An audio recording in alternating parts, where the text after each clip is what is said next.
Thank you for tuning in to Starting Small. Today, I'm joined by Ryan Duey of Plunge. Ryan, thank you so much for joining me today. Great to be here, man. Excited for the combo. Yeah. So I'd like to start out with your upbringing. Where did you grow up, and what would you say your childhood was like?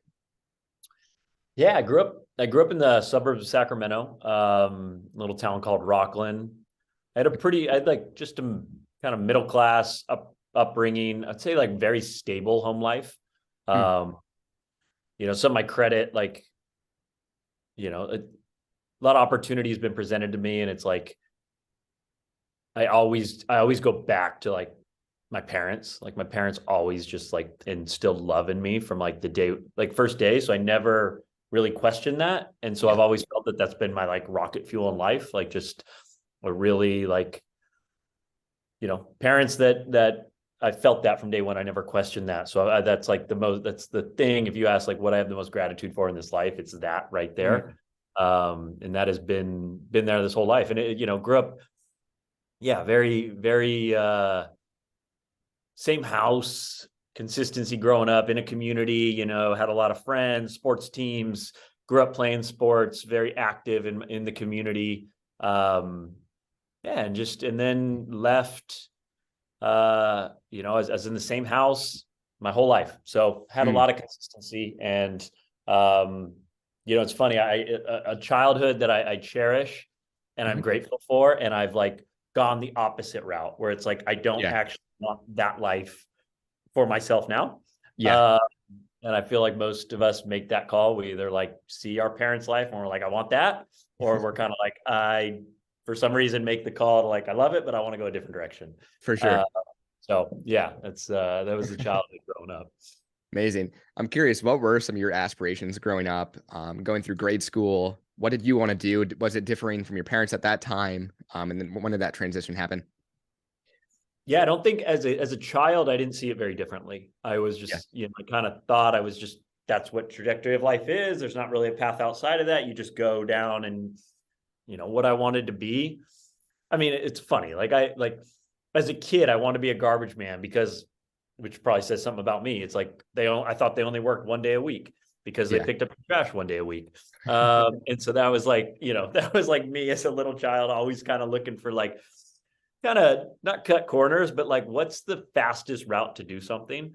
Um, and then, I grew up playing sports. So of course, like every kid, early years, I'm going pro. I'm going Yeah. pro. I'm going to be either a pro soccer player, a pro basketball player. And then very quickly, by the time 13 hits, it's like that's probably not in the cards for myself. Yeah. Uh, but that was my life. I was a sports guy. Like I Hmm. played on, the regional travel teams, 10-month a year seasons, back to back to back practices, and Hmm. just had that structure. And I think that's where I probably learned a lot of like, the concept of hard work, commitment, discipline, Hmm. improvement, how to improve, winning, losing. Yeah, so sports was kind of my pathway and my teacher in a lot Hmm. of different things that I did. For sure. I saw you went on to study at California Polytechnic. Um, what did you end up studying there, and did sports play any role in that period as well? Yeah, so I went to Cal Poly in San Luis Obispo, and I was completely burnt out of soccer, which was my main sport at the age of 18. Hmm. Had a chance to go play at a few schools, and I was like, I am done. I don't want to touch a soccer ball. And got, which it's funny, I came full circle with that, totally came back into the sport. But Mm. I was a no, I was out. So, anyways, I went to Cal Poly, not to play, went, and it was unique at the time at Cal Poly. You had to apply your major coming out of high school, or most schools, you get to go and you're doing the GE, and then Yeah. you can decide your major. So, anyways, Cal Poly was pretty hard for me to get into. I was right on the cusp. So I applied under business agriculture. I had kind of heard that was a way to, it was a better opportunity to get into the school than just going into the business program. So I did that. Yeah. Long story short, I couldn't, they ended up switching some policies. I wasn't able to switch over to business. So I ended up with a international business agriculture degree. Mm. Um, Really, ultimately, it's the same as the business school, except they use chickens and tractors as the and food as the units, as opposed to Yeah. whatever business school was doing. So yeah, I went to Cal Poly, had an incredible time there, studied abroad, really opened my eyes into, okay, that I think that was like the shift. You talk on like, okay, what did I want to be? It was that getting abroad at the time, which wasn't very common. This is the early 2000s. Yeah. And doing that and kind of being like, wow, like I don't have to get a job like right after college ends, which was like Yeah. a pretty radical thought for me. It was like the only one in my friend group. And I was like, what are we doing? Like, I'm going back to Spain. So I moved back to Spain after college, Wow. lived in Madrid for 2 years, teaching English, traveling, really wanted to learn the language. Like I went over with like intention of like, okay, if I'm going to be over here, I'm going to learn, like, this is what I'm committing to. Yeah. Really threw myself into the, immersion there of knowing the culture, the language. But I think going abroad was the shift for me into like, oh, life is not, there are so many patterns and momentum that we are into our, micro cultures to national cultures to all of it. That's just we don't really question, or at least I For sure. wasn't questioning. Yeah. And that was the first to be like, oh, like I could just go travel. And like, Yeah. that's my life. And I have the choice to do that. That was like a very radical thing for me. So, Yeah. that was a big shift for me. Wow. So what did you end up doing following these 2 years in Spain then as well? For work, did you kind of come back to the United States? What was that? Yeah. So the going to Madrid, I went there. I didn't quite know what I wanted to get into in my career, all of it. I was like, I'm going to go travel, learn, just like I said. Mm. Got out there. I got invited to a pickup. So it was like, I had a connection to a soccer group out there, and I hadn't played soccer. I'd probably kicked a ball once in the 5 years before that. Wow. Since I left and I was done, I went out there and I played, and I just fell in love with the sport again. Like, being Mm. in Spain, this is 2009. Barcelona's on their uptick. Spain won the World Cup in 2010. I mean, this was Wow. the center point of soccer on the planet at that time. And I got invited into some pretty high level like leagues there and pickup games and everything. I just was playing full time. I was like all Mm. in.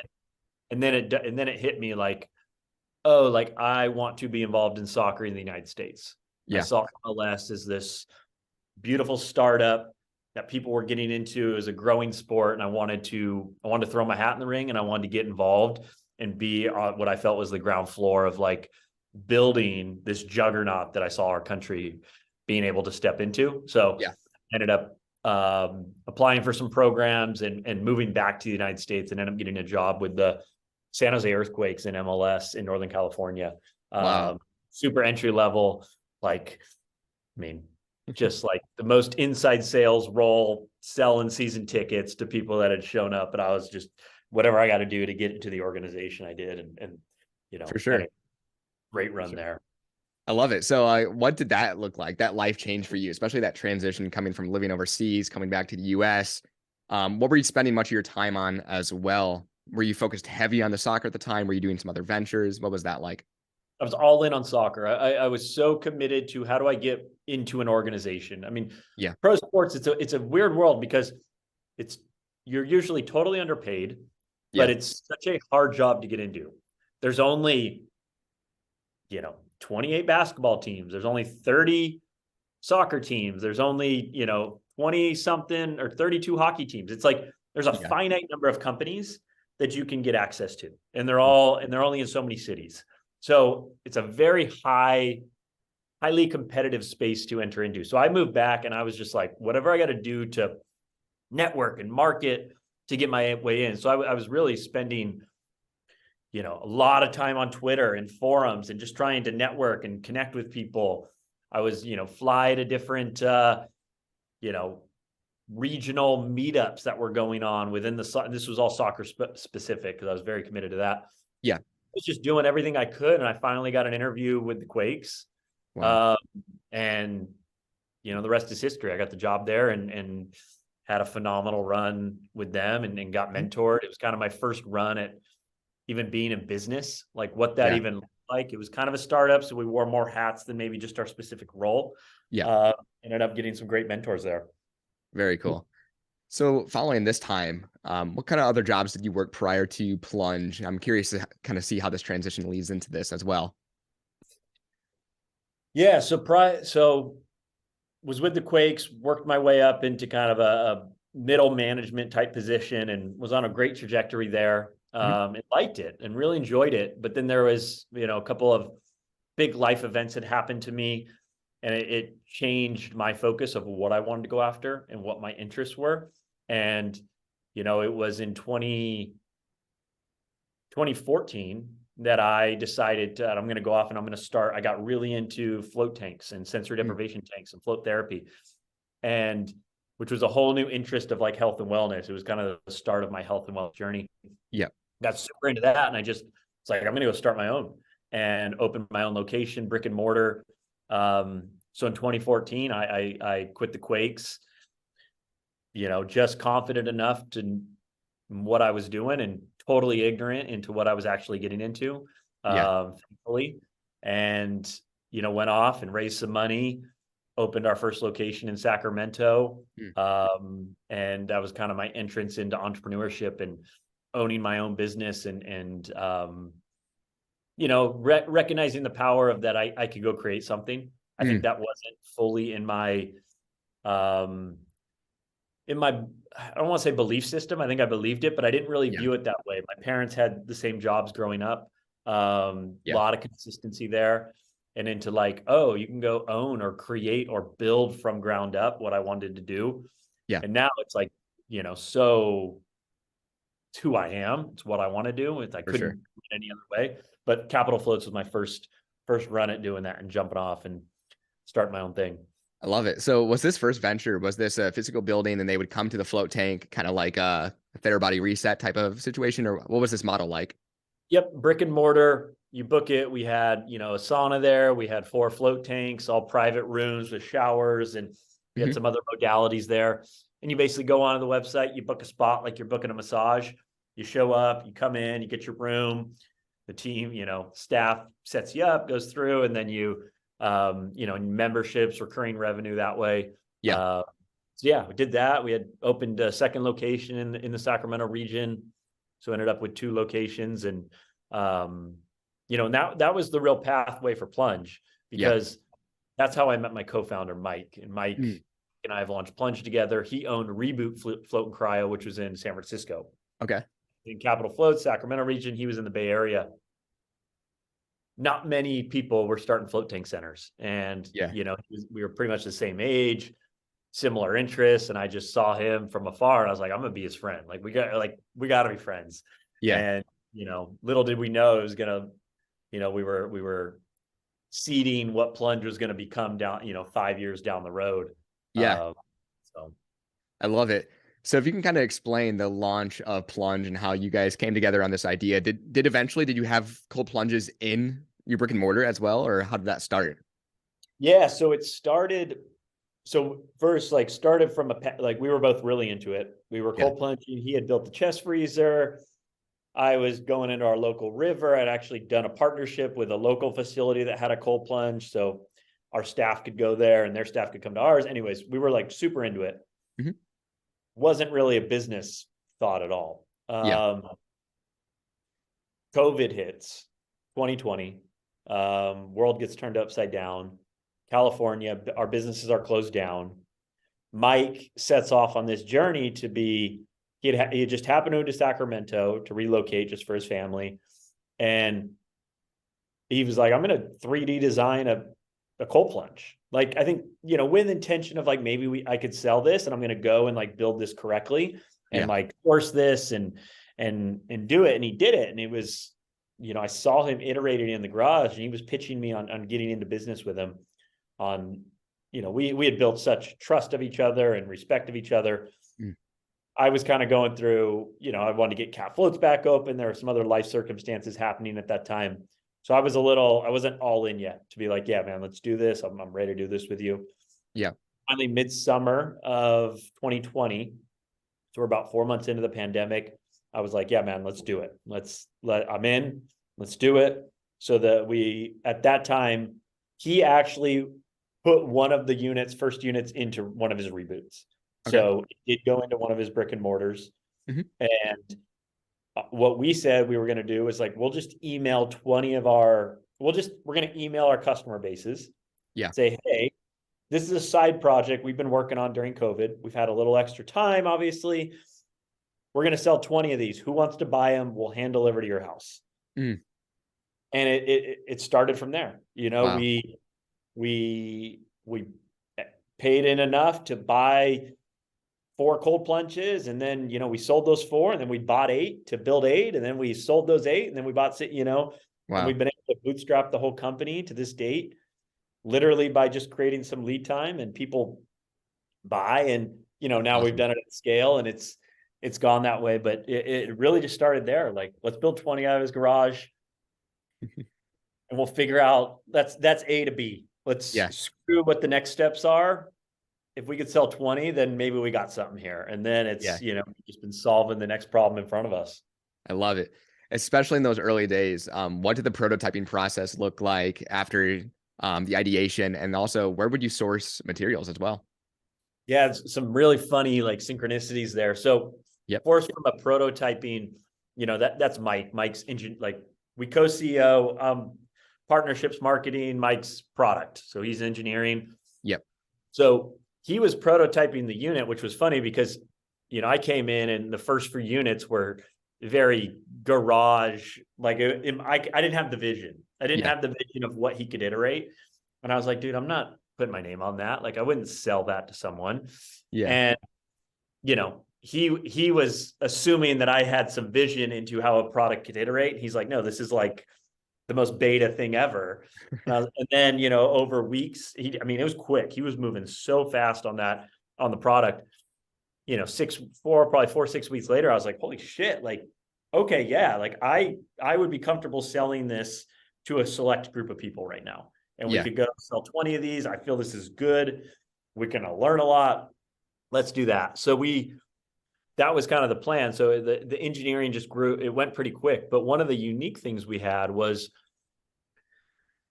the largest supplier, arguably the largest supplier of freestanding bathtubs in the US, integrated company with China. They have their factory in China, and they have their facility in the US, Mhm.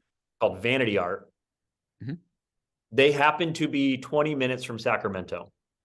Mike was looking, he found them online. He was like, wait, Woodland, California, it's 20 minutes away. We would drive down. These people had the only tubs that fit the prototype, the specs that we wanted and needed, was in Yeah. that facility. And they would let us come just buy one-off tubs at like the most wholesale distributor price. And we were these 2 random dudes that would show up in a van and buy a tub, take it Wow. back to his house and build it. Well, long story short, we ended up becoming their biggest purchaser in the United States, like, with our company down the road. So at first Wow. they were just like, yeah, whatever, dudes, like, grab a tub, like, take it home. Like, they have thousands there. And Yeah. so that was one of those unique things that I don't know how we would have been able to do it so quickly if we couldn't have gone it. Like, if we were ordered, because we were in his garage, we had no place no way to store anything. Yeah. The costs were so low, we could just drive his van. We're paying for the gas to go pick it up, and then just the cost of the unit. There was no Wow. shipping, there was no anything. So it's things like that were in our favor from early on, that it allowed us to move at speed and accelerate the process. That's amazing.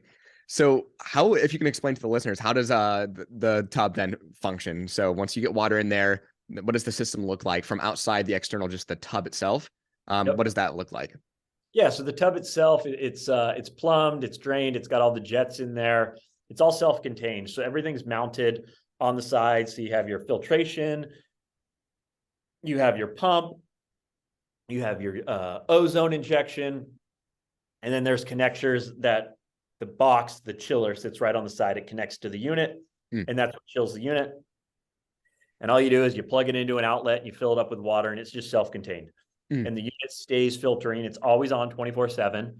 The chiller only goes on when it goes outside of a range. Like, you set it to what you want. And I if it see. goes out of that range, it'll kick on, which is pretty much all the power usage. The rest of the time, it's just actually filtering. So it's just moving the water, and it's moving through, and it's constantly cleaning. So it's the beauty of it, the value prop is you know, you don't have to build anything. It shows up ready for you. You basically fill it up with water, you plug it in, and you're good to go. And it's just cold, clean, on-demand water. Mm, Like, you know, yeah, it's there for you whenever you want, very minimal maintenance. And, you know, so it's for those that are like looking to do this consistently. That's the value prop. for sure. So selling direct to consumer, especially a product at this size, how does that look logistically for someone who orders a product? What does that shipping look like for you guys? Into that process. Yeah, it's we've learned a lot on shipping logistics. I mean, right now, pretty much 99% of our orders go through FedEx premium white glove delivery. They have a new, Mhm. it's our LTL Select program, where we were one of the first companies to really scale in that program in the US with them. So Okay. anyways, it's for a customer standpoint, what it would look like for a customer. You order the plunge, shipping's included. The plunge gets shipped out from our facility through FedEx in their network. FedEx would reach out to Cameron and say, hey, like, tubs in your area, let's set up a delivery date. Cool, you Mm, set up the delivery date. FedEx will show up with a team of 2. They'll mhm. take it out of the box, they'll place it wherever you want, and they'll take away all your trash. And then you really just have the filling up with the hose and plugging it in setup I see. is really what it is. So that's kind of the front end, what the customer experience is. So Yeah, really smooth, seamless. We want to make it's a premium product. We for want to sure. make it a premium delivery. So, Yeah. you know, that's the front end. The back end, I mean, we're always, you know, that as a on our line item on the P&L is higher than where we want that to be. Yeah. There are ways that we can get ahead of it, you know, from a logistical standpoint into, I mean, the big one we want to be doing is warehousing our products in different parts of the country. For You know, we sure. know where our big markets are. Yeah. And we go send truckloads out to Austin and have it sit in Austin. And then when it's ordered, it does the final mile delivery out of Austin. Mm, That's what we're working towards to really cut down the price. But yeah. yeah, I mean, shipping's been I've learned a lot and what not to do. I Yeah. think we're just starting, and then figuring out like how to ship you know, this is it's a very big, heavy product. You know, and it can't have any scratches on it. And Yep. you know, shipping freight, you know, from here to Austin, it's changing the truck 7 to 8, you know, 8 times. For sure. And you know, you get someone on a day that's taking it off the truck, trying to get off shift, that thing's getting knocked around. Like, it Mm, needs to be fully protected. So we've now gotten to a place where I think we have some pretty badass custom packaging that yeah. fits around it. But that, you know, again, took a lot of learnings For to sure. get there. So do you guys have a 3PL then locally, or do you have an internal warehouse? How does that situation? Because I know you want to expand in different regions eventually, but how does that look currently? Yeah, so we're, you know, we do all the production here. When I say production, it's mostly assembly. Yeah. A lot of our products come from factories all over the world. But we have a full, you know, we have about 120,000 square feet of warehouse, Okay. like massive, which we're doing all assembly line, building the units, QCing them, you know, testing everything that goes through, and then they get, Yeah. you know, shipped out. And so right now, no 3PL, like, you know, I think that's where we're trying to get to, is we have some regional, like once Yeah. we send the final unit out, they can go and then they'll final mile it, Yep. hot shot it in. So that's a focus of our supply chain and shipping team right Mm, now over the next few months, and to certainly. kind of cut that down. Certainly. I saw that you guys were on Shark Tank as well. Kind of going into that, what was that product? What was that process like, especially with a product that is more premium, as you said, and a larger scale than I've seen on the show recently? Yeah, you know, very unique product. No one watching Shark Tank's just, you know, on a whim going to buy a cold plunge. Yeah. I think, I mean, we had a blast. It was just a fun, like, personal experience for Mike and I. Like, we loved, felt, you know, grew up watching that show, loved that show, learned a lot from it. So it was just cool to be out there. Yeah. And we had a phenomenal experience with, you know, Sony itself, ABC, all the sharks, great first class experience. Mm, The product, it's crazy. We still see potentially 5% of our sales are some way attributable to Shark Tank. Wow. It's one where the reach is massive. Yeah. You get these re-airs every 3 to 4 months. Yeah. So there's always some big spike in traffic. You get X number of people to the site. They enter into our ecosystem. We nurture them correctly. We get, the YouTube video, I think a couple million now of our show that we had with Robert when he got Wow. into the plunge. So Yeah. there's definitely like, you get a lot of SEO rise too. Yeah. You get we get so many articles that are written and follow-up articles like, where is Plunge 1 year after Shark Tank, or Yeah. what is Plunge doing today? And there's just a whole community in the Shark Tank world that's just subsidiary companies that not even subsidiary, but independently from the show that market it. So it was a huge win. I love it.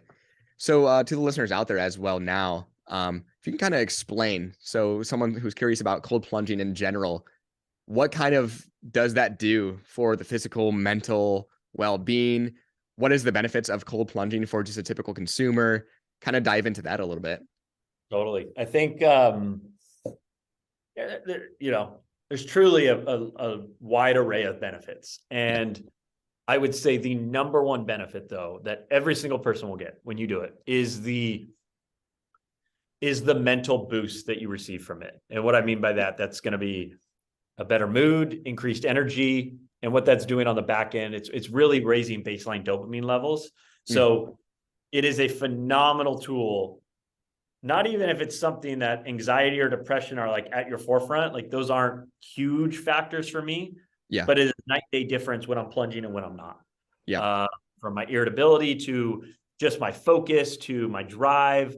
So I always, that is the number one thing that we see. We see people get it for, sports recovery, or, the people, they get it for one reason. For sure. And they all come back to saying, I just feel better mentally. I'm a better father. I'm a better wife. Like these core attributes that come out. So that's the one I focus on. I think it's coming out more as more and more people are starting to plunge consistently. Definitely. Obviously the main rub has been more of, recovery, sports recovery, and it helps you heal quicker, and inflammation, which are totally true. I just think those are a little less, you're going to get those, but they're a little less impactful on the big picture to me. So I lean to that. I think what we also see, we do see people sleep a lot better. And it's really what it's doing is it's a mechanism. It's a workout for your nervous system. So, and the nervous system it impacts a lot. It impacts your hormones. It impacts, sleep. There's so many downstream impacts when a nervous system's out of balance. And cold plunge is just a way to get into a fight or flight method that's safe and controlled, and learning how to lower your heart rate in there. So you get in, it's not like about fighting it. It's how do I surrender? How do I let go into this experience? And you just do that practice over and over and over. And it's just a new way to train that system. Love it. So I like to conclude each episode with this. If you can share one piece of advice with an aspiring entrepreneur, maybe something you've learned or regret along the way, what would you say that would be?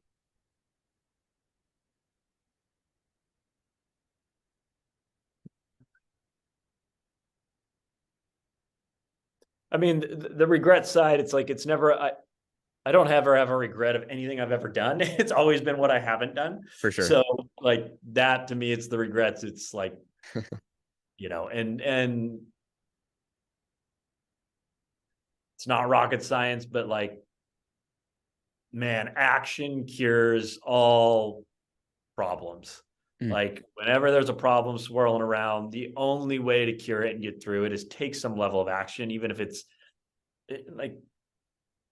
not directly solving that problem. Like get in action on something, and and I'm saying that to myself right now. Like that's a constant check-in. That's nothing of mastery for myself, but it's when something arises and I'm spinning in my head about it, I don't need to think about it more. I usually need to do something about it. And, that's the real game.